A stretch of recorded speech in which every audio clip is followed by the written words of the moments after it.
Hi there, my name is Neil Blevins, and this lesson is called What is Kit Bashing, a Kit, and a Prefab? So when working on film or video games, you may hear the word kit or prefab thrown around. So what do these terms actually mean? Simply put, these terms all relate to the practice of using pre-existing pieces or items to assemble or model a brand new object or environment. That's the short answer, so now let's dig a little deeper. So in the 1970s and 1980s in film, spaceships like those of Star Wars, Close Encounters of the Third Kind, or Alien were built as practical models in the real world. But rather than building every little detail from scratch, the big parts would be built from scratch, and then the little details would be taken from pre-existing model kits.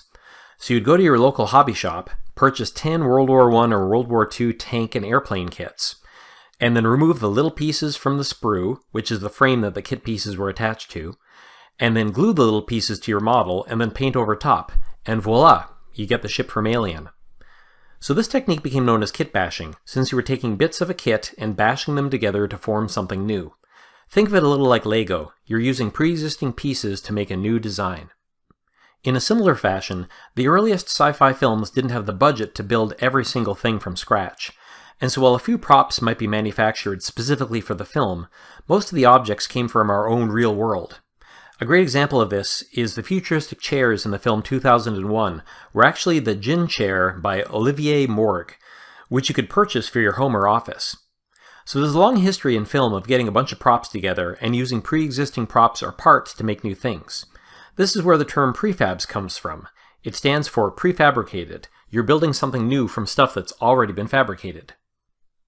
So now we do a lot of stuff digitally for films, including making spaceships. But those old techniques, they never die, they just transform. So most artists make kits of their own. For example, here's a personal kit of discs that can be used as details when creating a new spaceship. I modeled all of these from scratch, but then they show up in countless of my spaceship models. Another nice thing about digital is I can start with one of these kit discs on a new spaceship, then edit it to maybe make it look a little different, or maybe add details to it that make it work better with whatever design aesthetic I need for the final project. But having something prefabricated helps speed up the process. Plus, if you don't have the time to spend modeling your own kit, there are countless kits available to purchase online, from tiny details to entire buildings. While using these prefabs might mean your work won't look quite as unique because you're using models that other artists can purchase as well, how you use them and where you put them can still reveal a lot of your own artistic style. So in video games, having a game run efficiently is tremendously important. And there's a lot of tricks to doing that, from keeping your poly counts low on a model to reusing textures. But another technique is using kits. So basically a concept artist will design an environment, but then the 3D artist will break down the environment into repeatable chunks and then place those chunks all over a level. Here's an example from Bungie's Destiny. Many of their Witch Queen environments are actually a set of 20 or 30 pieces repeated again and again to form complex environments. So the true art of this technique is to avoid it looking too repetitive, and you can do this by breaking up repetitive areas with a couple of unique objects. But by doing this, you save on texture and geometry memory, because each repeated object will be loaded only once. Even at a concept level, you can still think in kits. When I worked on the Pixar film WALL-E, one of my jobs was modeling and texturing all the satellites that surrounded Earth. The art department, rather than designing 20 or 30 completely unique satellites, designed maybe 20 pieces of satellite, and then placed them together to make different combinations. So when I did the final 3D model and texture, I built the individual pieces and then bashed them together to form the final models.